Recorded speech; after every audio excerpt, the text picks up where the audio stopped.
Carrot, கோஸு, பச்சை மிளகாய் போட்டு பொரியல்.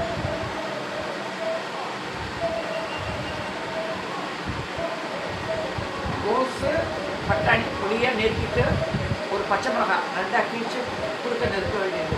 கடுகு, கடலப்பருப்பு, உளுத்தம்பருப்பு தாளித்து கொடுத்துட்டு சிவக்கிற நேரத்துக்கு கடலப்பருப்பு உளுத்தம்பருப்பு லைட்டாக சிவக்கிற நேரத்தில் பச்சை மிளகாயை போட்டு அதில் லைட்டாக படவடன்னு வெடித்த உடனே கேரட்டையும் கோசையும் நல்லா நெருக்கி அலஞ்சி வச்சுருக்கு தண்ணி வெடி வச்ச உடனே அதில் போட்டுட்டு உப்பு போட்டு பெருங்காயத்தூளை போட்டு தட்டு போட்டு மூட வேண்டியது. கீழே இறக்கி வைக்கிற நேரத்தில் தேங்காயை கருவேப்பிலை போட்டு இறக்குறது கோஸ் கேரட் பொரியல். இது கீரை சாம்பார், அரைக்கீரை சாம்பார்.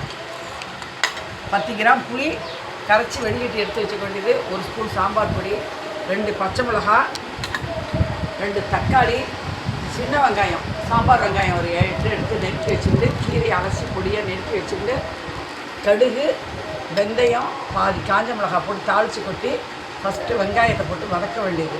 வெங்காயம் வதங்கினதுக்கு அப்புறமா பச்சை மிளகாயை போட்டு வதக்க வேண்டியது. அதுக்கப்புறம் தக்காளி போட்டு வதக்கினதுக்கு அப்புறமா கீரையும் போட்டு வதக்கினதுக்கு அப்புறம் இந்த 10 கிராம் புளி கரைச்சி வச்சுருக்கேன் அதை எடுத்து அதில் விட்டு 1 ஸ்பூன் சாம்பார் பொடி போட்டு தேவையான அளவுக்கு உப்பு, கொஞ்சோண்டு மஞ்சள் பொடி போட்டு நல்லா கொதிக்க வச்ச அப்புறமா சாதத்தோடு 50 கிராம் துவரம்பருப்பு வேக வச்சோன்னா பருப்பு வெந்து போயிருக்கும்.